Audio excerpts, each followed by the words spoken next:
오늘부터 이제 우리 시편 말씀을 이렇게 한 장씩, 한 편씩 또 읽고 또 은혜를 나누고자 합니다. 시편은 성경 책 중에 가장 긴 장을 가지고 있죠. 150장을 가지고 있는 그런 책입니다.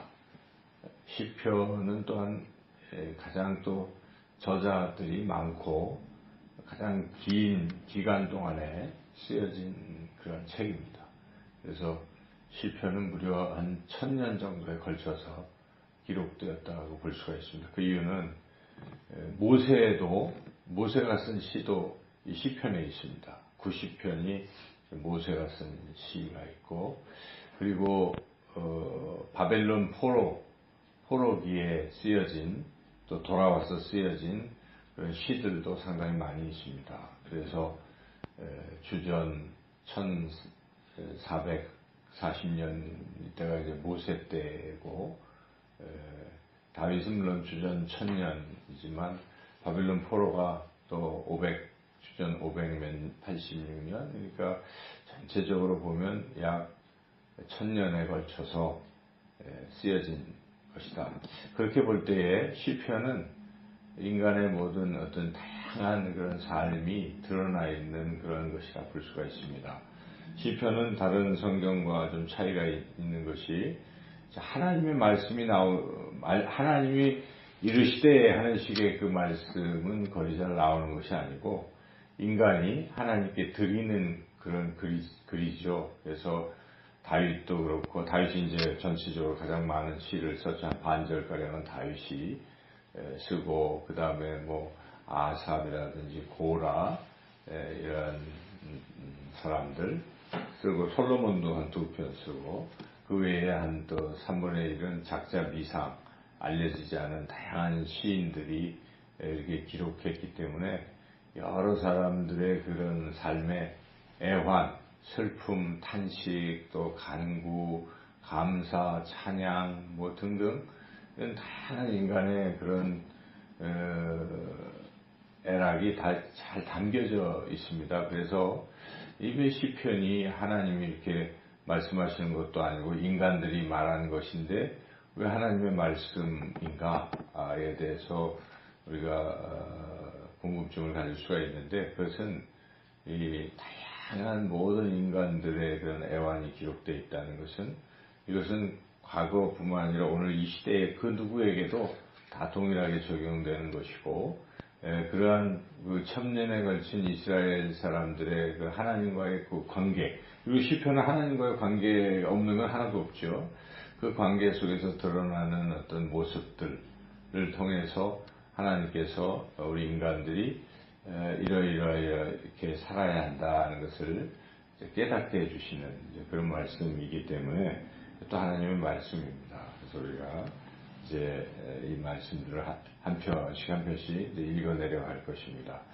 이 시편을 우리가 읽을 때에 주의할 것은, 이것을 막 분석하고 이런 것이라기보다 시는 시인 거죠. 그래서 우리가 시를 읽을 때 그 어떤 이미지가 많이 떠오르잖아요. 그래서 한 편의 그림처럼 그런 것들을 우리가 느끼는 것입니다. 감성적인 것이죠. 시는 사실은 이제 이건 다 찬양 노래입니다. 시편 150편은 이게 이제 노래죠, 전부. 이스라엘 사람들이 노래로 부르는 찬양곡집이라고 우리가 볼 수가 있죠. 우리가 찬송가를 부를 때 그 깊은 그 의미를 들게 생각하면서 어떤 이 마음의 이런 감성적인 어떤 것이 타치가 되듯이, 우리가 시를 읽을 때 그런 감동받는 것, 그리고 또 시의 그 이미지 같은 게 그림처럼 떠오르는 것을 우리가 깊이 이렇게 생각하고 느끼고 하는 이제 그런 차원에서 이 시편을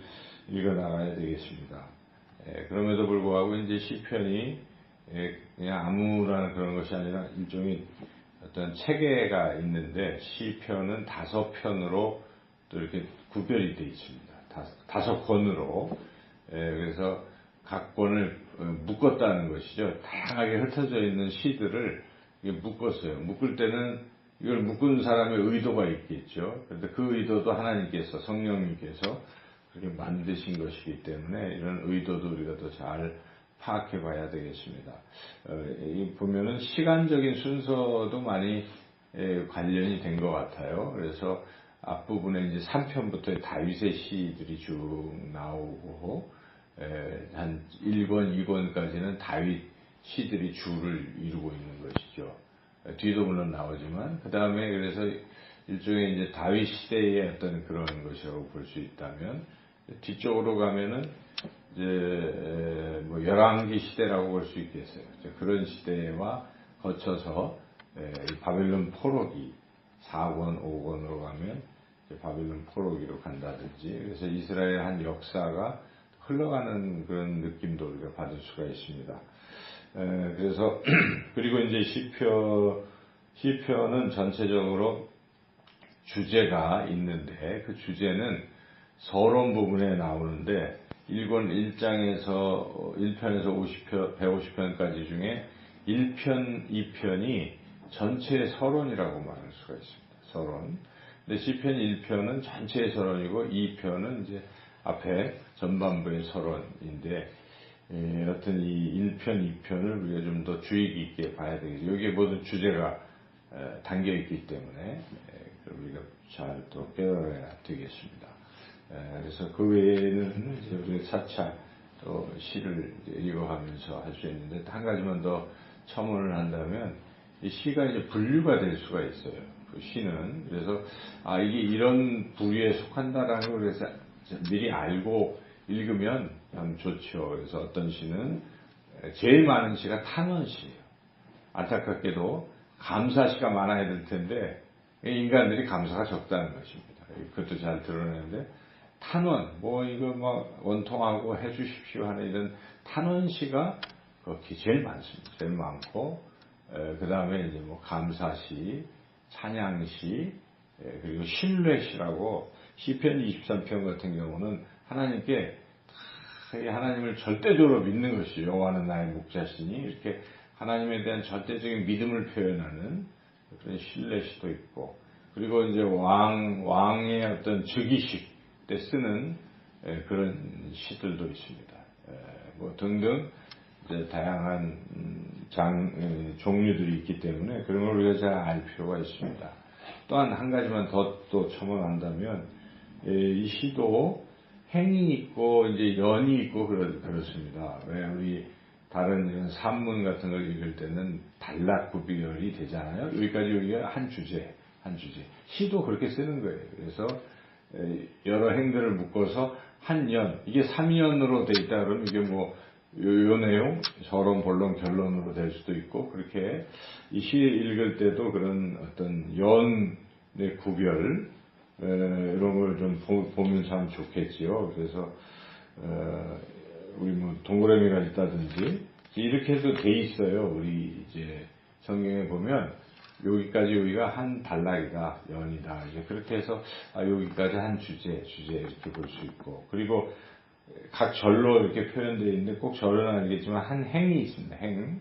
근데 행은, 보통 이제 히브리인들의 이 시이기 때문에, 히브리 시의 특징을 우리가 잘 알아야 되는데, 한 행에는 주로 이제 앞에 한 걸 뒤에서 다시 한번 반복하는 식이거든요. 이스라엘 이 시의 특징은. 근데 이제 뒤에 똑같기도 하지만 부연해서 설명하는 경우가 좀 많죠. 앞에 한 것을 다시 한번.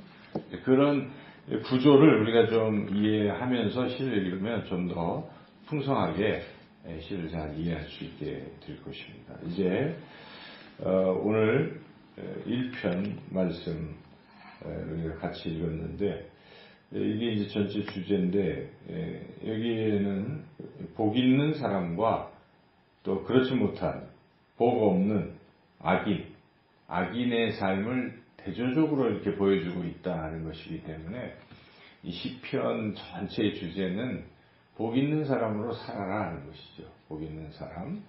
복 있는 사람은 어떤 사람인가? 그것은 하나님과의 관계죠. 결국 하나님의 다스림을 받는 사람이 복 있는 사람이다. 이게 이제 전체 주제입니다. 하나님의 다스림을 어떻게 받는가? 2절에 나온 대로 하나님의 말씀을 잘 묵상하고 그 말씀 따라 살아가는 삶. 즉 하나님의 다스림, 통치하심을 받는 삶이 복 있는 삶이다. 이게 이제 전체의 주제입니다. 그래서 그런 차원에서 이 1편을 다시 한번 우리가 보면 여기 복 있는 사람과 악인들을 이렇게 쭉 대조하고 있는데, 이제 악인들이 어떤 사람인가? 1절 말씀에서 악인들의 삶, 복 없는 삶을 가는 그 단계를 설명해 줍니다. 그래서 1절을 한번 읽어보겠습니다. 복 있는 사람은 악인들의 꾀를 따르지 아니하며 죄인들의 길에 서지 아니하며 오만한 자들의 자리에 앉지 아니하고, 이렇게 이제 반대적으로 이렇게 안 해야 복 있는 사람이라고 한다면, 이제 이렇게 하는 사람들이 이제 악인들인데, 그 악인들이 단계가 있다는 거예요. 처음에 그 악인들의 꾀를 자꾸 따라가는 거예요.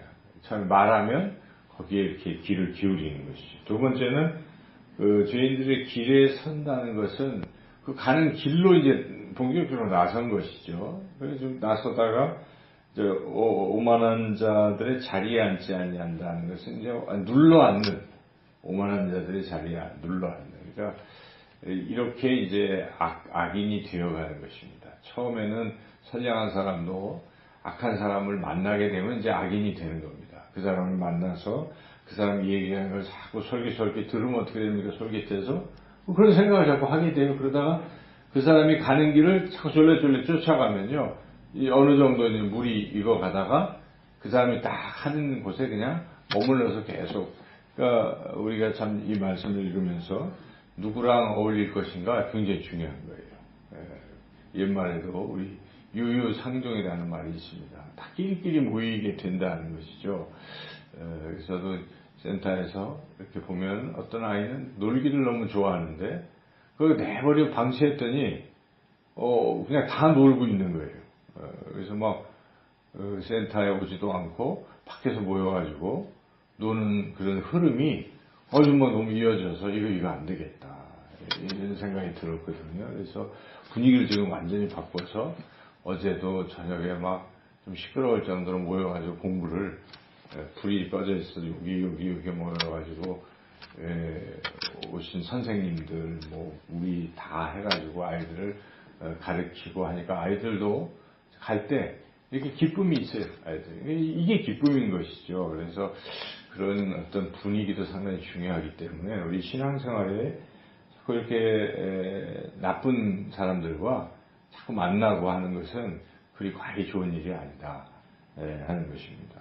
그러면 어떻게 해야 되는가? 이제 악인들을 멀리해야 하는 것은 성공을 했는데, 그렇다고 가만히 있으면 다시 또 그런 유혹이 우리한테 또 찾아오는 것이죠.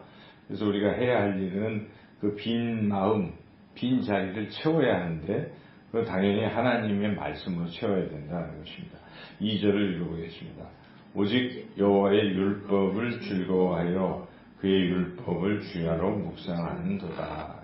그런 거죠. 그래서 늘 하나님 생각을 해야 돼요. 그러려면 하나님의 말씀을 자꾸 읽어야 돼요. 하루에도 여러 번 자꾸 읽어야 돼요. 어제 제가 어디 가는데 지하철 타고 가는데 옆에 분이 이렇게 성경책을 읽고 계시더라고요. 그래서 참 이런 분들도 계시구나. 다른 사람들 보면 막 스마트폰 이거 하고 있는데 그분이 이렇게 성경책을 읽고 계시더라고요. 참 좋은 분도 계시다 생각이 드는데, 우리가 그렇게 하나님 말씀 가까이 하고 즐거워하고 또 주야로 묵상하면 그게 바로 복 있는 사람이다 하는 것입니다. 그런 사람에게 어떤 일이 벌어지는 것인가를 시편 1편은 잘 보여주고 있지 않습니까? 우리가 너무 좋아하는 말씀인데 3절을 한번 읽어보겠습니다. 그는 시냇가에 심은 나무가 철을 따라 열매를 맺으며 그 잎사귀가 마르지 아니한 같으니 그가 하는 모든 일이 다 형통하리로다. 모든 일이 다 형통하리로다. 범사에 또 만사 형통, 그런 복을 받는다는 것입니다. 이것은 이 1편을 노래한 시인이 자기 삶에서 느낀 것입니다. 하나님 말씀대로 살아가니까 이런 복을 내가 받았구나, 이런 생각을 하는 거죠. 그래서 우리가 복 받는 길을 이제 볼 수가 있고, 그러나 반대로 자꾸 악인들의 게임에 빠지고 결국 악인들이 되면 바람이 나는 겨처럼 뭐 언제 어떻게 될지 모르는 것이 바람 불면 다 사라져버리는 존재가 되는 것이고 가만히 있는 것 같지만 바람 불면 겨는 끝나는 것이죠. 그리고 결국 최종적으로 심판을 받게 된다는 것입니다. 그래서 그 가는 길도 하나님이 의인들은 인정하시지만 악인들은 인정하지 아니하시고 망하는 길이 된다. 내용은 너무나 당연한 내용인데요. 우리가 이 말씀을 이제 자꾸 읽으시면서 마음의 감동을 받으시고 항상 하나님을 가까이 하는 삶, 하나님 말씀을 즐거워하는 삶, 그리고 악인들과 자꾸 어울리는 것을 피하는 이런 삶을 살아서 복 있는 그 삶을 살아가시기를 주님의 이름으로 축원합니다.